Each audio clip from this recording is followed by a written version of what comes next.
তোমার স্ত্রী তোমাকে কবরে নামানোর জন্য ব্যস্ত হয়ে পড়ে, তোমার সন্তান বারবার ইমামকে বলতে থাকে জানাজা দেরি করতে নেই, বলে আমি বলতে শুনেছি পুরো আমার চোখের সামনে, বাবার সামনে কফিনে দাঁড়িয়ে নিজের পুত্রকে বলতে শুনেছি মাসুদ ভাই বক্তৃতা লম্বা করবেন না। কি নিষ্ঠুর দুনিয়াতে থেকে আপনি বলেন আমি ছাড়া কিচ্ছু চলে না। কি আত্মপ্রতারণায় শয়তান আপনাকে ফেলে রেখেছে।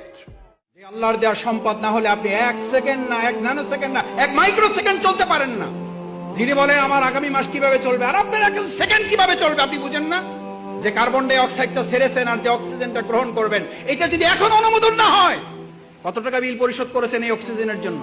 অনলাইনে না অ্যানালগে জমা দেন? কোন অ্যাকাউন্টে জমা দেন? এটা কোন অ্যাকাউন্টে? এত কি ভাবেন ভবিষ্যৎ? ভবিষ্যৎ কি? ভবিষ্যৎ তো অক্সিজেন। এই এখন কার্বন ডাই অক্সাইডটা ছেড়েছেন, অক্সিজেনটা আর যদি না ঢোকে এখন কি কারণ লাগবে? পৃথিবীর সমস্ত ডাক্তার একমত হয়ে গেছে হার্ট অ্যাটাক করে কোনো লোক মারা যায় না, মারা যাওয়ার কারণে হার্ট অ্যাটাক করেছে। স্ট্রোক করে মারা যায় না, মারা যাওয়ার জন্য স্ট্রোক।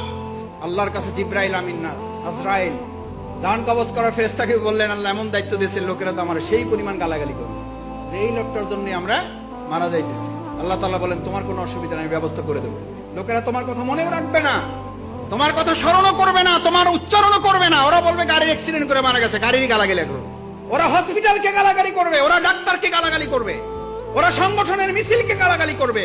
আল্লাহ আমাদের মাফ করুন। এক ওয়াক্ত নামাজ যদি স্বেচ্ছায় কেউ পরিত্যাগ করে, তাহলে ওই ওয়াক্ত থেকে আরেক ওয়াক্ত পর্যন্ত সে কাফের থাকে যতক্ষণ পর্যন্ত আরেক ওয়াক্ত আদায় করে আল্লাহর কাছে তওবা ইস্তেগফার না করে। মুসলিম এবং কাফেরের মধ্যে পার্থক্য সৃষ্টি করার জন্য বলে দেওয়া হলো। এই নামাজ আদায় করার লোকের মর্যাদা এত হওয়ার পরও আল্লাহ তাআলা আবার বলে দিলেন, আল্লাহ তাআলা আবার বললেন শুধু নামাজ পড়েই কি তুমি মনে করো তোমার ঈমানের দাবি শেষ করেছো? না, এবার তোমাকে আরেকটা নির্দেশ, আকিমুদ্দিন আফাল্লাহু আনকা লিমা আযিনতা লাহুম।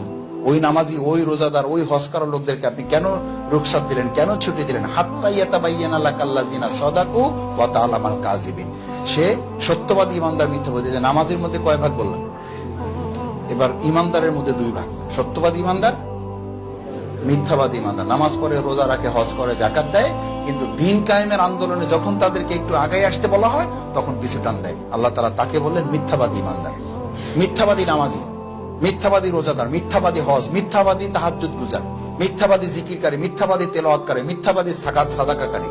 আল্লাহ রাসূল সাল্লাল্লাহু আলাইহি ওয়াসাল্লামকে আয়াত নাযিল করে আল্লাহ তাআলা জানিয়ে দিলেন হাত্তা ইয়াতাবায়্যানা লাকাল্লাযিনা সাদাকু ওয়া তাআলামাল কাযিবিন। আপনি জানতেই পারলেন না ঈমানের দাবিতে সে সত্যবাদী নাকি মিথ্যাবাদী। এই আয়াত নাযিল হয়েছে নামাজের ব্যাপারে, রোজার ব্যাপারে, হজের ব্যাপারে, যাকাতের ব্যাপারে, সাদাকার ব্যাপারে, তেলাওয়াতের ব্যাপারে, তাহাজ্জুদের ব্যাপারে, নাকি আল্লাহর জমিন, আল্লাহর দিন কায়েমের ব্যাপারে?